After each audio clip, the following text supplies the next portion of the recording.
اعوذ باللہ من الشیطان الرجیم بسم اللہ الرحمن الرحیم اللہم صلی علی سیدنا محمد وعلی آل سیدنا محمد مبارک وسلم۔ اچھا جی، پارہ نمبر 8 سورہ الاعراف، اور یہ جو ہے نا 11ویں رکوع سے آگے دیکھتے ہیں۔ کہو کہ پیدا کی ہوئی رونق اور کھانے کی چیزوں کو کس نے منع کیا ہے؟ یہ سب اہل ایمان کے لیے ہیں قیامت تک۔ یہ شک میں پڑے ہوئے ہیں۔ کہو اللہ نے چھپی کھلی بے حیائی، گناہ اور زیادتی، شرک اور جھوٹ سے منع کیا ہے۔ ہر گروہ ایک خاص وقت تک رہے گا، وعدہ آنے پر ختم ہو جائے گا۔ اے اولاد آدم، جو رسولوں کے ڈرانے سے ڈرا وہ آخر میں ڈر اور خوف سے بچا۔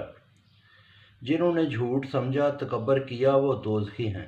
سب سے بڑا جھوٹ وہ ہے جو اللہ پر باندھا جائے۔ کتاب کے مطابق حصہ ملے گا۔ جب فرشتے جان لیتے ہیں تو پوچھتے ہیں کہ اللہ کے سوا جن کو پکارتے تھے وہ ابھی کدھر ہیں؟ بولتے ہیں کہ گم ہو گئے تھے، ہم منکر تھے۔ فرمایا پہلے جنوں اور انسانوں کی طرح دوزخ میں جاؤ، جس میں ایک گروہ دوسرے گروہ کو لعنت کرتا ہے۔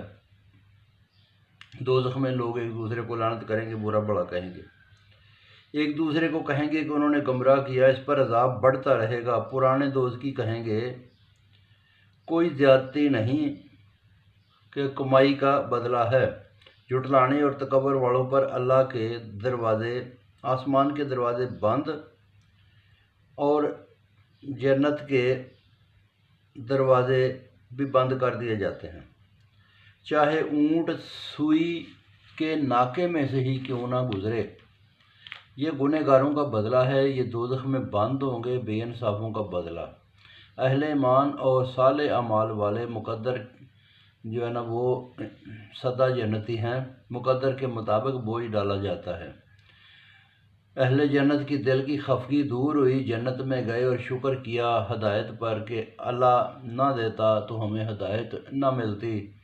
آگ والوں کو اہل جنت کہیں گے کہ وعدے کے مطابق سب کو مل گیا۔ فرشتے جھوٹوں بے انصافوں کو لعنت کریں گے جو اللہ کی راہ میں روڑے اٹکاتے ہیں اور آخرت سے منکر ہیں۔ امیدواران جنت اہل جنت کو دیکھ کر خوش ہوں گے اور مبارکباد دیں گے۔ دوزخ والوں کو دیکھ کر دعا کریں گے کہ خدایا ان میں شامل نہ کرنا۔ دوزخی بھی پہچانے جائیں گے، بات کریں گے پرانے اعمال کی۔ جنتی لوگوں سے پانی مانگیں گے تو نہ پائیں گے کیونکہ انہوں نے دین کو کھیل تماشا سمجھا تھا، دنیا کو پسند کیا، آیات کو جھٹلایا۔ کتاب جو ہدایت اور رحمت ہے اور کھول کر بیان کرتی ہے اہل ایمان کے لیے۔ آگے کہیں گے کہ بھولے ہم رسولوں کا کہا، کوئی سفارش کر دے، کوئی لوٹا دے کہ ہم نیکی کریں۔ جھوٹوں کو زندگی بھر کا نقصان ہو گیا۔ تمہارے رب نے 6 دن میں زمین و آسمان بنائے، پھر عرش پر قائم ہوا۔ دن رات بدلتا ہے، سورج چاند تارے کام میں لگائے ہیں۔ خبردار رہو، اسی کی تخلیق ہے، اسی کا امر ہے۔ اللہ رب العالمین بڑی برکت والا ہے۔ رب کو ہر حال میں ہر طرح سے پکارو، حد سے بڑھنا اچھا نہیں۔ ایمان کے بعد حد سے بڑھنا اچھا نہیں کہ نیک لوگوں پر اللہ کی مہربانی ہے۔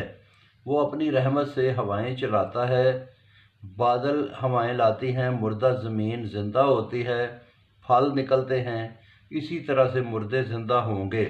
بات کو سمجھو، صاف سے صاف اور خراب سے خراب پھوٹتا ہے۔ شاکروں کو سمجھانا اسی طرح ہے۔ نوح نے آ کر کہا کہ قوم کو کہا کہ خدا کی بندگی کرو کہ کہیں عذاب نہ آئے۔ سرداروں نے کہا تو بہکا ہوا ہے۔ کہا نہیں، میں اللہ کا رسول ہوں، پیغام اور نصیحت دیتا ہوں، جانتا ہوں جو تم نہیں جانتے۔ کیا یہ حیرانگی ہے کہ میں تمہارے بیچ سے ہوں اور بھلے کو ڈر سناتا ہوں؟ جھٹلایا گیا تو صرف نوح اور کشتی والے ہی بچے، تو عقل کے اندھے غرق ہو گئے۔ بہت شکریہ جی، باقی پھر سناؤں گا۔